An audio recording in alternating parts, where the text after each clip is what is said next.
काय बोललात तुम्ही पोरांना? उपटसुंब. वहिनी सकाळी 6 वाजता ही कामावर जातात, संध्याकाळी 4 वाजता घरी नेतात, डायरेक्ट मंडपात येतात, मंडपाची कामं करतात, रात्रभर डेकोरेशनची कामं करतात आणि पुन्हा सकाळी 6 वाजता कामावर जातात. उपटसुंब. वहिनी जेवढ्या आतुरतेने तुम्ही तुमच्या पोराची वाट बघतात ना संध्याकाळी शाळेतून परत येण्याची, तेवढीच त्याच्यापेक्षा जास्त वाट बघतो आम्ही आमच्या गणपतीची दरवर्षी. तुमच्या नवऱ्याला तुम्ही जेवढं प्रेमाने घास भरवलं नसेल ना, त्याच्यापेक्षा जास्त प्रेमाने आम्ही आमच्या गणपतीच्या मूर्तीसमोर प्रसाद चढवतो. तुमचा लग्नात तुमचा बाप तुम्हाला सासरे सोडताना जेवढा रडला नसेल ना, त्याच्यापेक्षा जास्त रडतो आम्ही आमच्या गणपतीच्या विसर्जनाच्या दिवशी. उपटसुंबा. 50 रुपये वर्गणी देतात आणि म्हणतात आम्ही त्याची दारू पितो. क्वार्टरचे रेट तरी माहिती आहेत काय? घोरफडे. या गणपतीच्या 10 दिवसात एक जरी मुलगा प्यायला दाखवा, घोरफडे नाही तुमचे ढेंगे काढले ना. शायला तुमच्याशी काय बोलणं?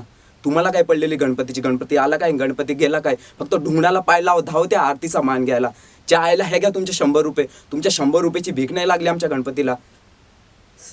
आणि हे पोरं आहे ना, पोरं वर्गणी मागायला येतात, भीक नाही मागायला तुमच्या दारात. एकच सांगतो घोरपडे, आजपासून चाळीतल्या गणपतीसोबत तुमचं नातं संपलं. आईचा घोरपडे. मंडपाच्या आसपास बी दिसलात ना, तंगड्यात तोडून गड्यात बांधेल. चला रे.